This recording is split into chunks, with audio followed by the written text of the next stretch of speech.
So you can see what we're going to talk about today as far as the order in which we'll address things.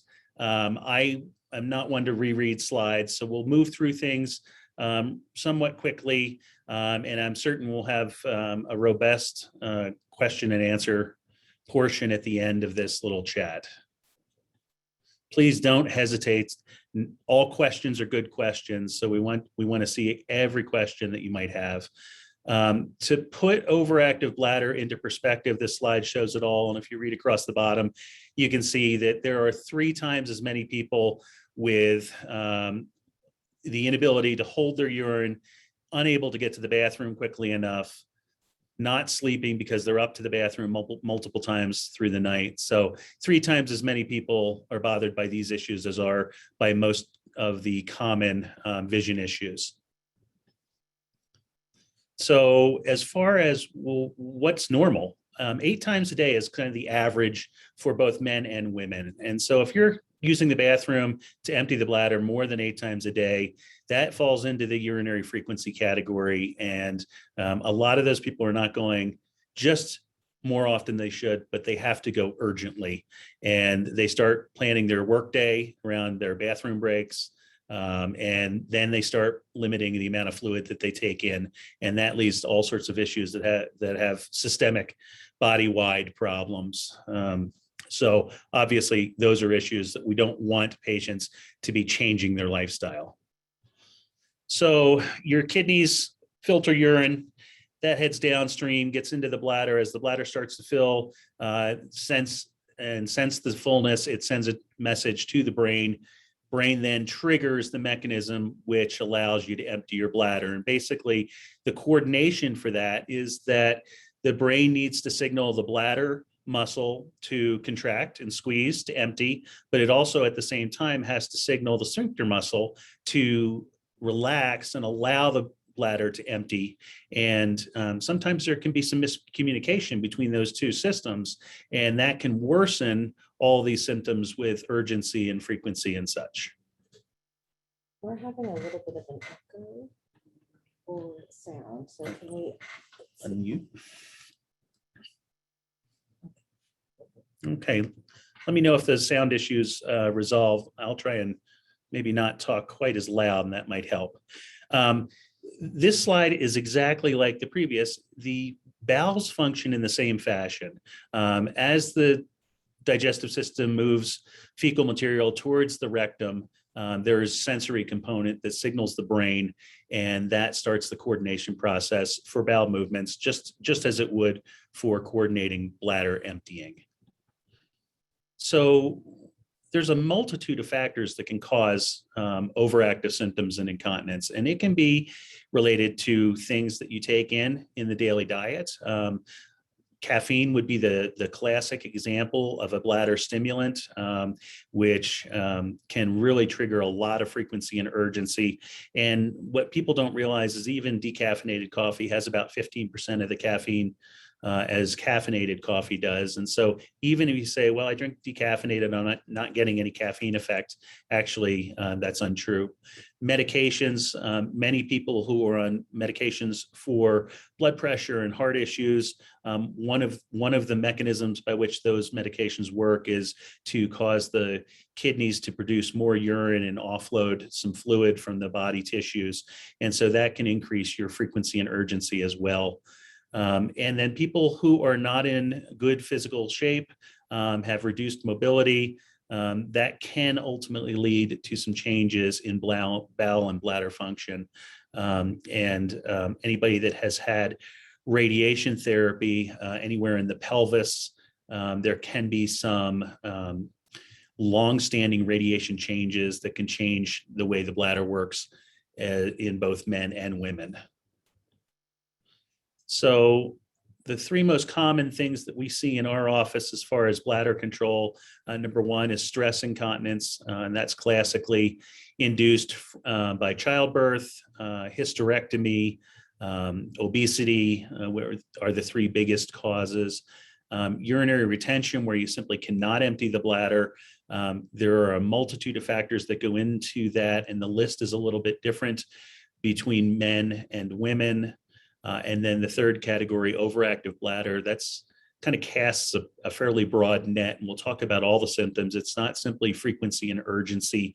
It can be urge incontinence. It can be nocturia, which is getting up to empty the bladder at night. And some people find that they're exhausted throughout the day because they're up and down to the bathroom throughout the night. With stress incontinence, as I said, childbirth, hysterectomy, obesity being the three biggest risks. That's simply coughing, sneezing, exercising, jumping on a trampoline is something we hear frequently, or even something as simple as arising from a chair or getting out of the car. And that leakage is induced. And so people tend to be in liners, pads, shields, pull-ups, for that problem. And that is typically a surgical correction. And there are a couple different ways to correct stress incontinence. But that's its own diagnosis, completely separate from the diagnosis of urge incontinence. So for retention, some people have no sensation of fullness in their bladder, and people can walk around with large volumes in the bladder and not even be aware that they're not emptying all the way down to completion. And ultimately, if you are completely full and not be able to empty at all, you will ultimately go into something called overflow incontinence. And that's a system, or that's a problem that occurs where you have no control whatsoever. The bladder is completely full and just spills off the top. And that's just another form of incontinence, which ultimately leads to a catheter in the bladder to drain the bladder as we start to work through the potential problems that need to be solved to try and get back to emptying on your own and emptying down to completion. Overactive bladder, as I said, it can be as simple as going more than 8 times a day and knowing where bathrooms are about town if you're out and about and have a busy day, or if you're at work, knowing when you can get a break to get to the bathroom. And it can progress to the point where the urgency is so profound that people simply can't make it to the bathroom in time. And urge incontinence has been something that we have traditionally through the years treated with a particular class of medications. But as I'm going to show you, when that first trial of medication doesn't work, we have a whole array of other options that we can use, whereas people in the past, certainly more than 20 years ago, and arguably as recent as 5 years ago, felt that once they failed a trial of medication, that was kind of the end of it, and this was their lot in life. They had to suffer in silence with this problem for the remainder of their life. And that's simply not true. It's really just a matter of making sure that everyone is educated as to what options we have. So, as I said, accidents, leakage, whether it's fecal incontinence or urge urinary incontinence, it's simply an inability to stop. Once that process begins, no matter where you are, be it in the car, entering the garage, walking across the house, at work, you simply cannot control the problem. So how do we move forward? And here we go. I can give you a good idea of what we call our pathway for voiding dysfunction. So first we have to diagnose what the problem is and see if we can identify anything that we can do starting at the simplest level to try and modify and improve upon that. Lifestyle changes, changing diet, getting more healthy. These are all simple things that help us with a multitude of problems and certainly can be effective for overactive bladder issues as well. The oral medications, as I talked about, there are basically 2 classes of medications. And then if people don't do well with medication, we move on to some more advanced therapies. So people, especially women, are familiar with Kegel exercises, and that is basically pelvic floor physical therapy to strengthen those muscles around the bladder and around the sphincter muscle. And also included in pelvic floor physical therapy is biofeedback mechanisms, which can help to retrain the bladder. And these are simple things. We have physical therapists around town who specialize in this. And that can be some simple things that we can do and may help in situations where symptoms are mild. Oral medications have classically been where we have always started with treatment.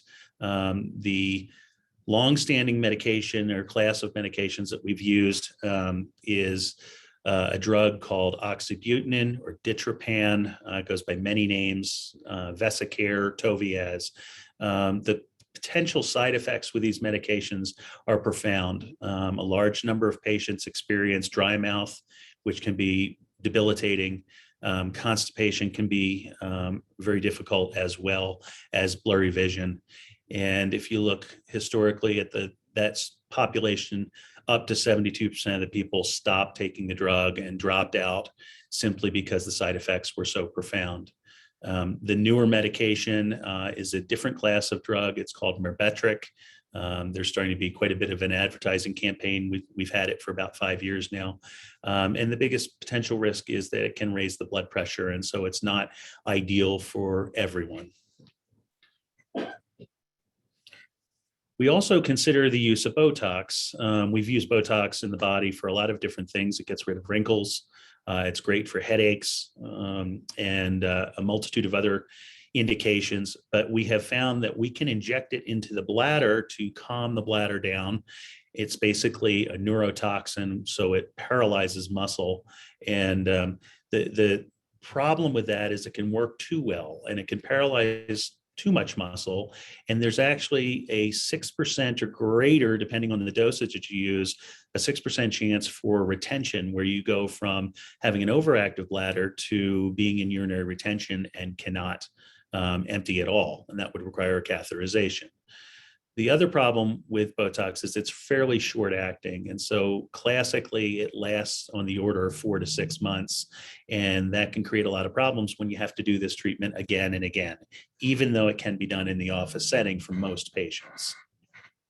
So if you look at this medication, it's another example of a very large dropout rate in this group of patients. Half of the people say, yeah, I tried it. I did a couple injections, but I'm tired of having to go back again and again. So then we talk about the advanced therapies. And this is in my office. We have 13 doctors and patients all kind of funnel through each of our doctors who treat overactive bladder. And then when we get to the advanced therapies, those patients kind of bottleneck down to a couple of our providers who work specifically with Medtronic. And I started with Medtronic in 1995. As far as using this technology, I worked at the University of Colorado with a Dr. Richard Schmidt, who was one of the principals who basically invented this whole system. So I've had over 28 years of experience in using this. I've seen it go through many evolutions, the most recent of which was a few years ago, where we now have the compatibility for patients to have an MRI with this implant. And we'll talk about the importance of that as we get a little deeper into this. But as you can see, these are therapies that can be used for both bladder and bowel. What we know is that the nerve in the sacrum below the spinal cord, the third sacral nerve, is responsible for both bowel and bladder function. So sometimes in patients who are having trouble with both, we can actually get 2 birds with 1 stone by stimulating that third sacral nerve. There's also a nerve down by your ankle bone called the tibial nerve. And that tibial nerve runs up the back of the leg and enters the pelvis and joins the bladder nerve and basically becomes the bladder nerve. And so we have found that if we stimulate that nerve, and it's basically an acupuncture needle that we're using, if we electrically stimulate that nerve for about 30 minutes once a week for 12 consecutive weeks, we can retrain the bladder. And that can be a very effective way of treating all of the overactive bladder issues. The problems with this, it's a lot of back and forth to the office. Some people have co-pays, and that can be a bit of a hurdle, but it's not painful. It's easy to do. And the biggest long-term issues are, we are trying to stimulate the bladder from 3 feet down the leg. So there's always a question of some signal translation being lost. And then patients are very inquisitive and rightly so ask, well, if I do well during the 12 weeks of treatment, what happens when I stop doing the weekly treatments? Will I have a newly trained bladder, or do I go back to where I started and slowly have a recurrence of their symptoms? And I would say, in my experience, that a third of the patients do well and stay well. A third of the patients slowly move back towards where their symptoms started. And a third of the patients really don't get a great response during the 12 weeks of treatment.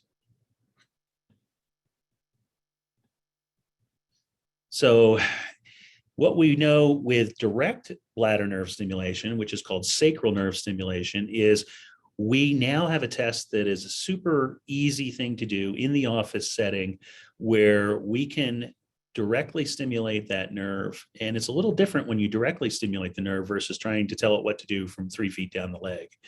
This test involves laying down in your stomach for about 15 minutes, right at the level of your tailbone. I can inject a little bit of Novocaine, just as the dentist would do, and that numbs up the skin. And then I can take that same little needle and dance that needle around until we find the bladder nerve and directly stimulate it. And with direct stimulation, this creates a pelvic floor muscle contraction. So as we do the stimulation, we ask patients, what do you feel and where do you feel it? And if you get the kind of tapping sensation, is the most common explanation of what it feels like.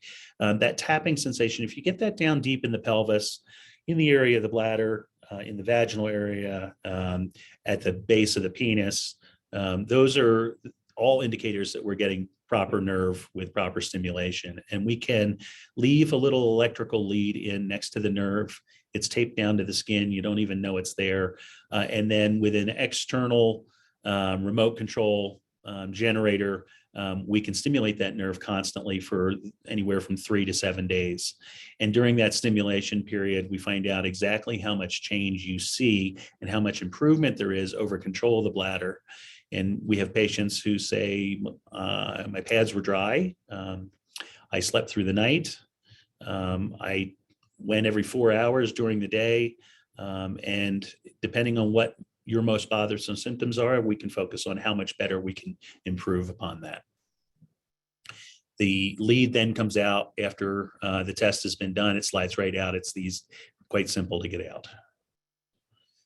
So who's a good candidate? Well, if you have fecal incontinence, if you have urinary frequency, urgency, urgent incontinence where you're not making it to the bathroom in time, if you're getting up frequently through the night, these are all indications that we can at least do some deeper evaluation to try and identify if you might be a good candidate for this testing. And commonly, one of the things that we will do as far as evaluation is we can do something called urodynamic testing. And that's basically a pressure profile test of what the bladder does as it fills and as it empties. And it can show us whether there's any spasm in the bladder. It fills in a lot of the smaller pieces of the puzzle after we say, well, medication's not working, let's just move on or give up. So is it safe and does it work?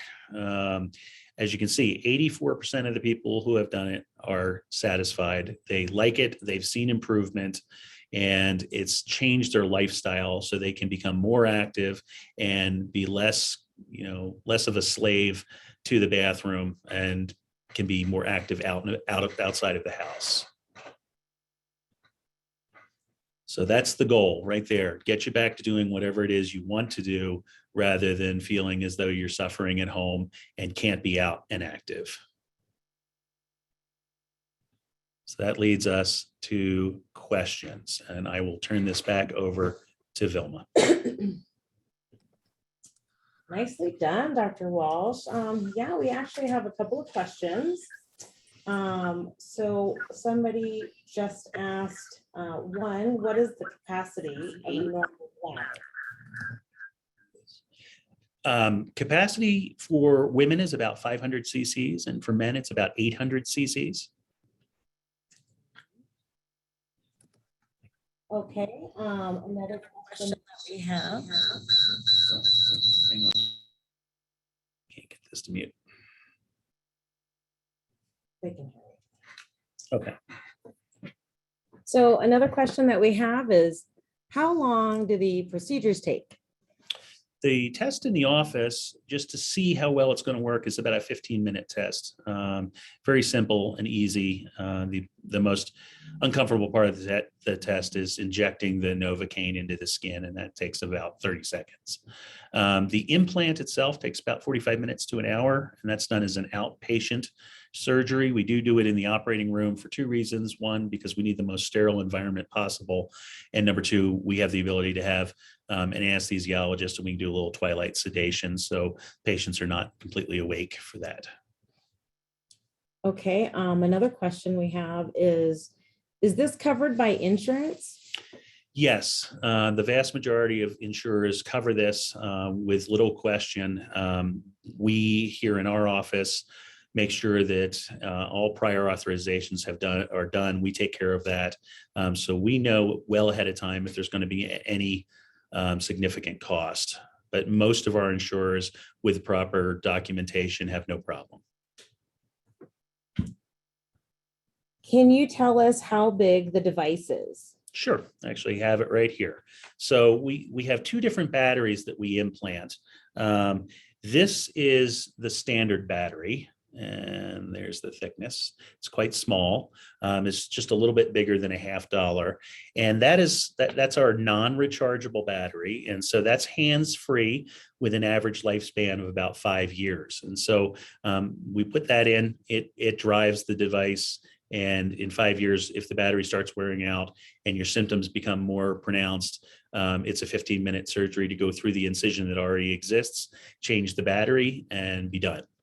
The other option is our newer battery, and it is only that big. So it's about a third the size of the original battery, same width. And this is a rechargeable battery. And so it needs to be recharged for about an hour or two every 2 weeks. And the lifespan for that battery can be up to 15 years. So it can last a lot longer. My experience here with our patients, and I do somewhere between 80 and 100 implants a year, is that about 80% of people prefer the hands-free non-rechargeable battery over the recharge. But there is not an advantage of one over the other. They both are very effective. The last thing I want to show you is the actual lead that gets implanted. I don't know if you can see it all on the screen. There we go. So this end connects to the battery. This end, which I don't know if you can see very well, has little tiny tines or barbs on it. And those barbs are what anchor it into the tissue. And then right here at the tip, there are 4 little spots. These are all different spots that can be programmed separately to innervate the nerve and change that signal. So it's a very highly programmable device. Okay, another question we have is this an outpatient surgery or do I have to go to the hospital?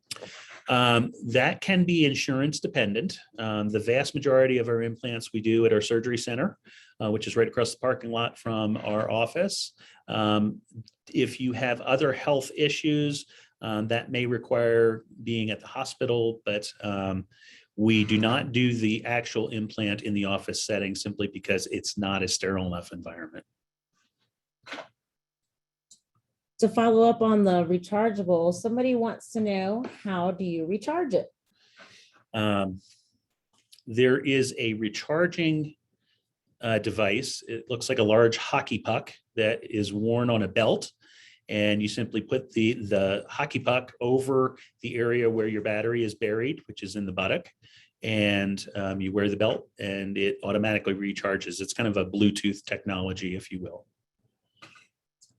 Okay, another question is, if you have Parkinson's, are you still a candidate? Or if you have BPH, are you also still a candidate? For starters, with BPH in a large prostate, we need to make sure that we've relieved the obstruction at the prostate first.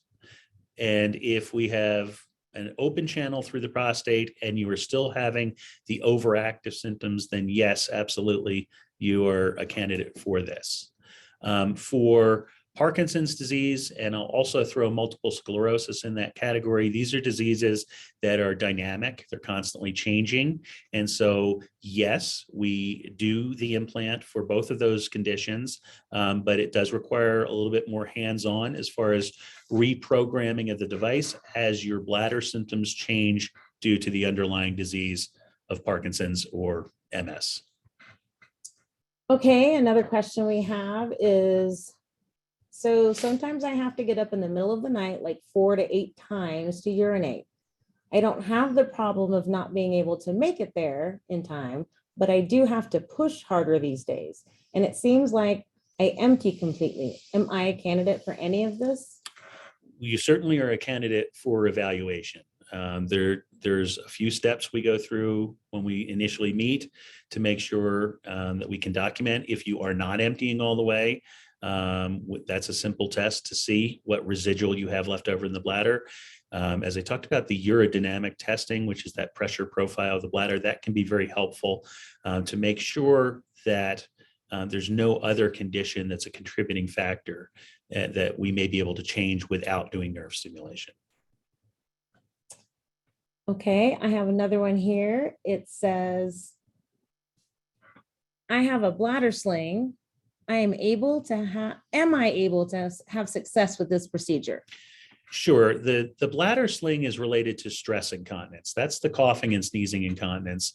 And that's what we specifically use the sling for. The sling is not related at all to overactive bladder and urge incontinence. And so that's its own disease. The two are completely separate from each other. So yes, you would certainly be a good candidate to be evaluated for all of this. Another question is, does this go in my spine? No, the implant for this is well below the level of the spinal cord. The spinal cord ends about 6 levels above where we're implanting this device. And so we're simply down in the sacrum. The sacral bone has little tiny holes in it where the nerves come from the spinal cord up above and then go through those holes and traverse the sacrum and go down into the pelvis to whatever organ they're headed for. So we're completely removed from the spinal cord. Okay, I guess this one goes with that, but where is the incision at? The incision is about a 2-inch incision, and it is in the upper buttock, and that's where we bury the battery. And again, the incision can be 2 inches when we're using the larger generator. It will be much smaller, less than 1 inch when we use the smaller generator. And then there is one small little poke hole incision just with a needle, which is how we get the lead into the nerve. Okay. Does this work for people who have both urinary and bowel issues? And how long will my recovery time take? As I mentioned before, the same nerve is responsible for both bowel and bladder incontinence, urge incontinence. And so, yes, it frequently is used in combination therapy. So we get both control over both the bowel and the bladder. As far as recovery, it's a very small incision. The suture material that we use to close the incision is all dissolvable and absorbable inside the skin. The only restrictions are really for the first 2 weeks after surgery, even though you're not really feeling bad. We don't want you submerged underwater until the incision is healed. And we don't want you bending over and doing a lot of heavy lifting because we don't want to stress that small incision and have it open up and expose the generator.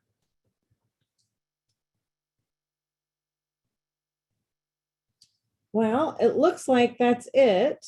If there are any more questions, we want to make sure that we answer them. So make sure that you go to the chat function or the Q&A function, send us a question so that we can make sure that we get your questions answered. And we can always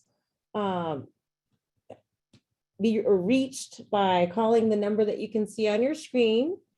So you can always call and make an appointment, or we can always get you an email response as well. So we'll leave it open for a few more minutes, and that way we can make sure we get everyone's questions. And I just will wait for that. Can you figure out how to mute?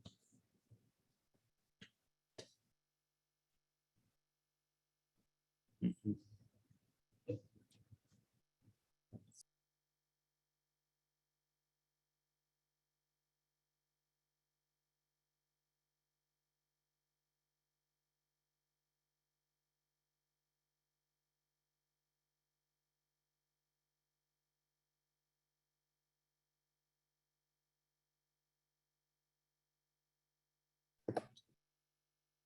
Okay, we have another question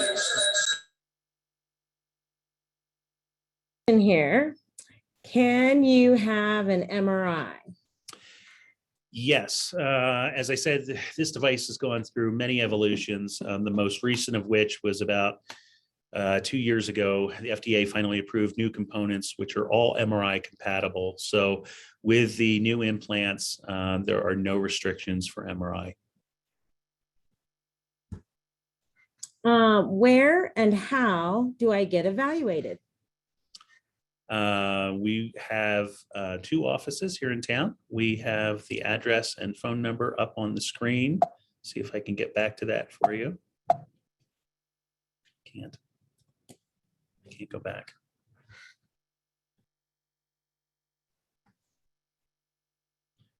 We will also make sure that in follow-up responses to everyone that's registered, you will have phone numbers, addresses, and all contact information that you would need for evaluation.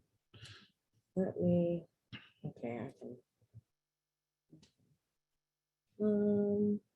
So far, that's it. We'll give it a few more minutes and try and get that information up on the screen.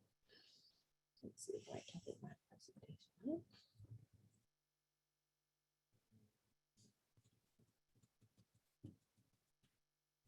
Forward. There we go.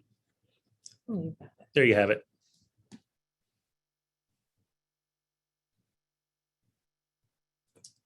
Okay. Oh, wow.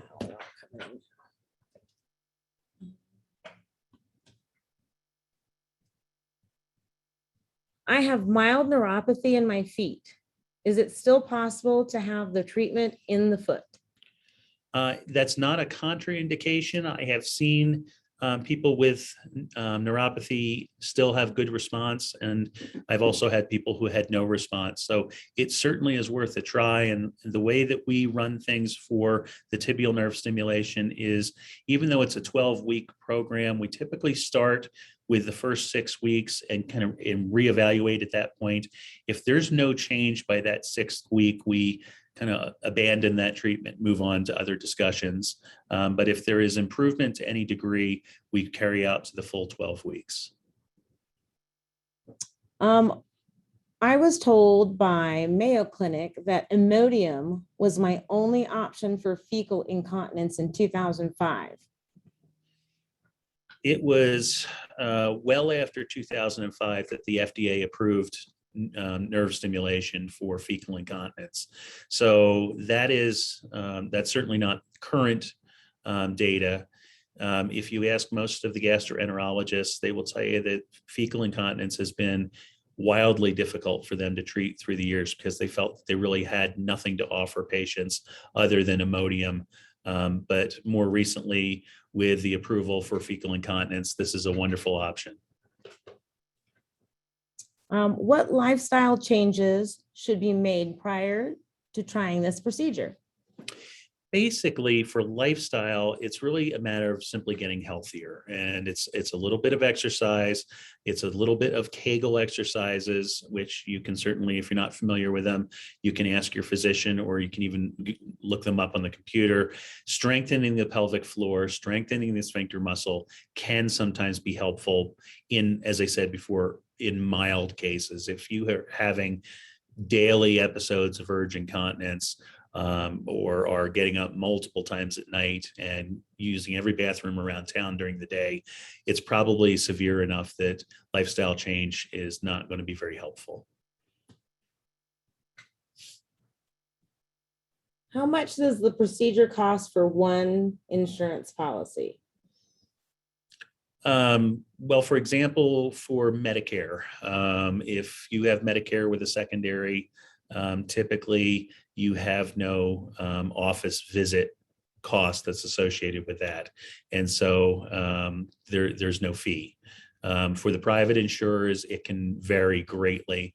And so it's certainly worth a phone call to your insurer to see what your copays would be. I can tell you that most commonly we encounter patients, whatever their copay might be for a simple office visit, it's the same copay for the trial procedure.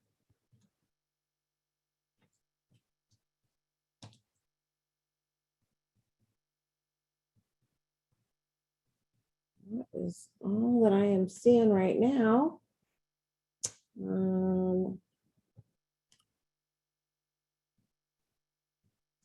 We had someone ask, because they recently moved to Florida, is there providers there? And yes, if you go to controlleaks.com/bladder, you can find a provider in your area.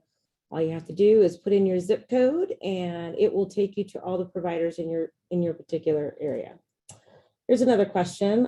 GI suggests colonoscopy done with several samples in bowel to biopsy to help or correct fecal incontinence. I think that's certainly part of the evaluation. Not being a gastroenterologist, I can't tell you exactly what their treatment pathway is to get to the point of nerve stimulation. I would imagine that it probably does include colonoscopy, but that's a great question for your gastroenterologist. And since this is so new to gastroenterology and the whole fecal incontinence side of the equation, not every office is familiar with nerve stimulation for this issue, nor does every office offer that as a service.